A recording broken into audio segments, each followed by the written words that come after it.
Hey, do you wish you had a group of people you could discuss and learn about movies with? Welcome to Kaden's Movie Club, which is kind of like a book club, but for movies. And today we're announcing the theme and movie lineup for January. Last month, we lost one of the most impactful filmmakers in Hollywood history. The passing of Rob Reiner and his wife was incredibly tragic, but I can't think of a better way to honor an artist than by continuing to experience and appreciate their art. I received this suggestion from several movie club members, and I definitely agree, so for this month, our theme is going to be films of Rob Reiner. Not that many people could tell you who directed a film. Not that many people pay attention to directors. Right.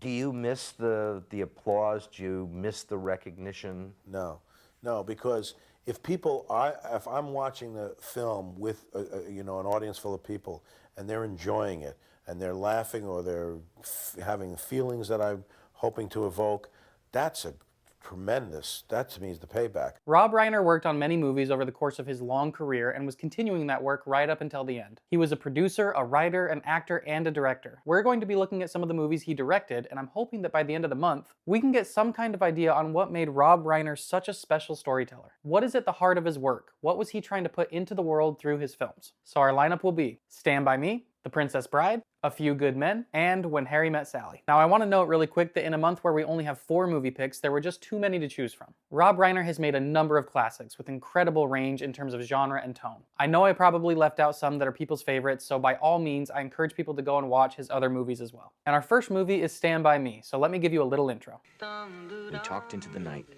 The kind of talk that seemed important until you discover girls. If I can only have one food for the rest of my life, that's easy. Pass. Cherry flavor pass.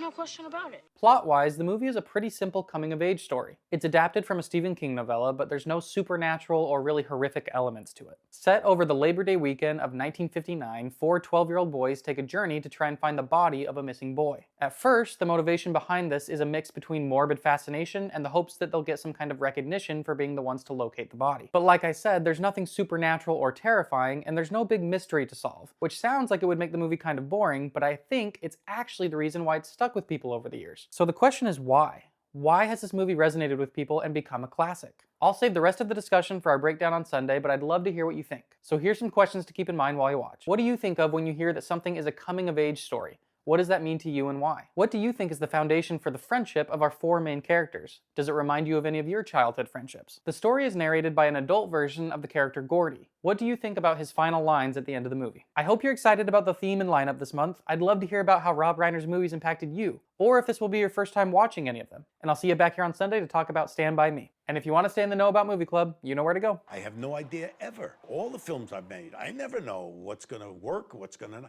I try to get something I like. Go to black, go to black, go to black.